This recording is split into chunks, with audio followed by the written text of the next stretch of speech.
Hey guys,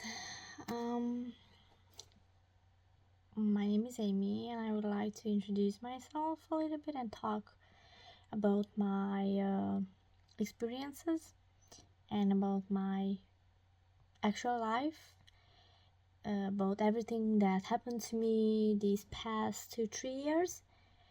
So my name is Amy and I have Ehlers-Danlos syndrome and I have sjogrens syndrome and lots of comorbidities. I just did genetic testing for Ehlers-Danlos and it came back negative, so I have the hypermobile type of Ehlers-Danlos, which is I don't even know good or bad. I mean, my doctors are thinking I was having the vascular one, the subtype, so I think we are kind of happy that it's not that. I have lots of heart issues and like blood issues, and that's why they were thinking mostly about the vascular type of Ehlers-Danlos. With the Sjogren's, I am pretty much seronegative. The test came back positive only once, and it's not positive ever since. I also have Hashimoto's thyroid. It's an autoimmune thyroid disease. Sometimes it goes hyperthyroid, but mostly it's hypothyroid, so it doesn't work as it should, and it's shrinking. I just found out about my shrinking thyroid like a few weeks ago, so that's pretty new to me. I didn't know I had Hashimoto's for a good few years. It was my first autoimmune diagnosis that I had in my life, and the really very first medical disease and issue that I developed. And after that they just added up. Basically, the neck area that I have is affected. Like there's some damage, pretty much just damage happening in there, like with the parotid glands, the parathyroid glands, the thyroid, and my lymph nodules. They are all damaged and they are all inflamed. I am not medicated. I live in a country where it's really hard to I mean, it's hard for everybody. It's hard for everybody to get diagnosed, honestly, because I think doctors are not prepared enough to these kind of things, and they pretty much underdiagnose people, which is bad. And I mean, we should be able to get diagnosed as fast as we have symptoms, or even earlier if they think something's wrong. But usually they don't think anything's wrong. That's the issue. Usually they think everything's alright and it's all in our head, which in most cases is just not true. I developed anxiety, panic disorder, and PTSD because of the medical system, the gaslighting, and everything in between. I am pretty much struggling with them mostly. I have a kidney nephritis. They don't know if it's lupus nephritis or just simple kidney nephritis. I don't know. They don't know. I don't know who knows then. They just know I have it.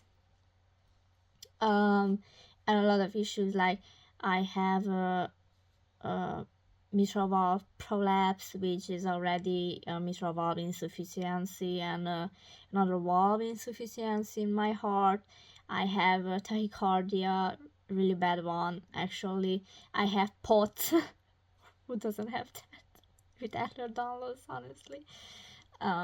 So I have POTS. I have dysautonomia, obviously, POTS. And with my blood sugar levels, the tachycardia. My heart was, it wasn't the first symptom I had, but it was pretty much in the early stages that with the symptoms. The first symptoms I had were constant headaches, migraines, um, vision issues, and of course joint and bone issues. I have severe osteoporosis in my bones. They don't know how or why or when I developed it. They basically, I have all these diagnoses, all these issues, all these problems, all these conditions, and they don't know shit about it. They don't know anything about it.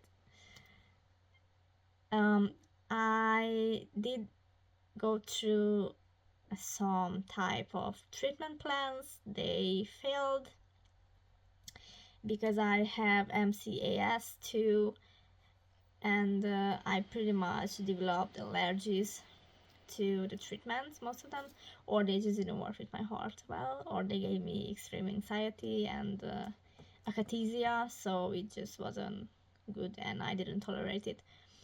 I'm pretty much polyallergic and I developed OCD too, so it's just like a whole basket of conditions right now with me, and I think everybody who has chronic condition, who has one or more chronic condition can relate to this.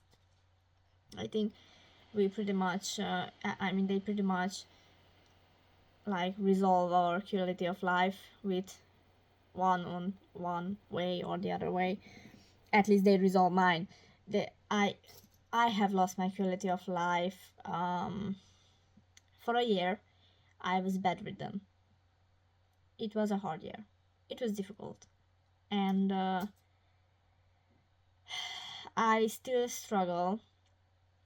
I am able to walk now. I am able to stand and function, but I can't do effort. I can't run. I can't. I can walk fast. My heart rate will go up and I faint. My issue is my heart rate goes up really high even if I'm resting or I'm laying in the bed. But I lost my job and I wasn't able to work ever since I lost my job. In the first phase, it was just like I have to take PTOs all the time because I was so sick. And then the doctor prescribed me a lot of free time of work with sick leave. And after a while, I just really didn't make face. I couldn't face it anymore. And that resulted in me losing my job. I would love to go back to work because honestly, I don't wish this type of issue and life to anyone. And I would love to go back to work. I would love to have a quality of life again. But I don't know how. I mean, everybody thinks it's so easy and everybody says, oh, just have courage, be brave, and have more power, and just do this and do that, and take this and take that, and it's going to help and everything. But in reality, it doesn't help. And I am trying my best to put myself out there. I go to therapy. I do therapy. I try to manage my anxiety and my panic disorder and my PTSD, and they are not well managed. But I am trying my best, as all of us who are going through this type of issues. Next to how I was and how I looked and how things were last year, a year ago, I think I made pretty much a good step, not even one, more, a few good steps to becoming better and to feeling better. But it's still not ideal. It's not ideal, and I still feel that I have to make more progress. And I don't know how, because at this point I reached to a point where I don't know what to do anymore to get more better, because I am taking the meds I have to take for my heart, for anxiety, all the vitamins, but I'm still having issues, of course, because the conditions are just not medicated well. Basically, my doctor thinks I do not need medication. As I said, I was put on a few types of treatment plans before, and they failed. So after that, I think she just got bored or got annoyed, and that's why she doesn't want to try anything else or anything more out to like help me. I was studied for a while because of the osteoporosis that I have, and all the comorbidities. They were just way too severe, and at a point. And I was like, I was hospitalized all the time, and all these tests and all these studies, they try to I don't know, find out, make out what's up, what's happening, what causes what, which cause which, and they pretty much couldn't come up with anything reasonable. And I was left with PTSD, and nobody cares about that. And it's not easy for months after these things ended. For months I was having nightmares with hospitals, re-experiencing all the things they did, everything that happened through those months and weeks I was hospitalized. And I was having nightmares, I couldn't sleep, I developed insomnia, akathisia. I was so restless, I was so afraid, I was afraid of doctors, I was afraid of hospitals, I was afraid of the ER. I still have these things, but it's not as bad as it was a few months ago. I also lost a lot of weight because I was constantly so nauseous, and I had GI symptoms all the time. I couldn't eat well. So at a point I was like 28 kilograms. I'm not tall. I am pretty short, but 28 kilograms is just not a lot. And I developed this ketoacidosis thing. It was going on for a while. I was thinking I will not make it. So I had to gain weight, and even my heart doctor, my cardiologist, told me that, look, it is what it is, but you have to gain weight because it's not going to end well. And I had to. It was a must. It was back then when she told me this, me and my husband, nothing else mattered. She said nothing else matters but this. You have to gain weight. You have to.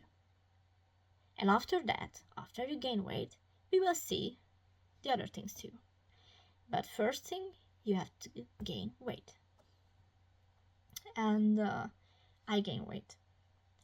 Not a lot, but enough to be a little bit more stable. And I am here, more stable. It's difficult to talk about these things because I get panic attacks and anxiety attacks. Or, I mean, they are almost the same, but yeah. It's really difficult because I always feel the palpitations. I always have all these symptoms, and I am still pretty much afraid of doctors and afraid of the ER.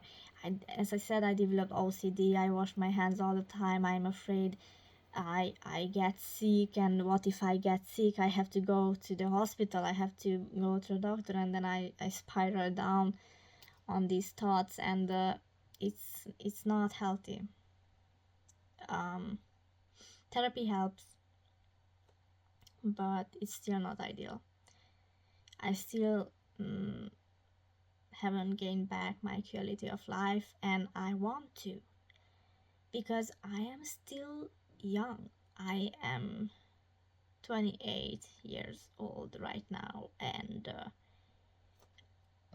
when I fell sick first time, it was in 2022, when I first fell really sick chronically. That just didn't go away. But I didn't go to a doctor because I was like, oh well, it's nothing, it will go away, it's going to be okay. It didn't go away.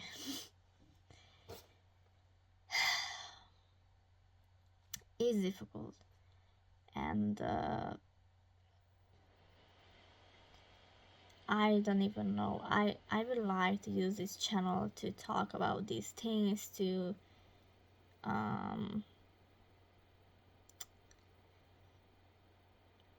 gain awareness, make people aware that chronic conditions are debilitating. We are not lazy. It's not about being lazy, it's about having a chronic condition which is disabling, pretty much. It's not that we are lazy, because some disabilities, it's like they are not as visible and you can't see them that well, but we still are disabled in a way or other. So I would like to use this channel to make people more aware of these things. I know a lot of us do this, and I would like to do this too, because right now I'm in a place where I feel like I am able to shoot videos and to talk about these things. I would like to talk about my experiences while I was studied under observation, and everything. I would like to talk about my blood results, my experiences with allergies, and everything that happened. I don't know how many of you want to hear it or do anything with it, but I think it could help some of us, maybe some people that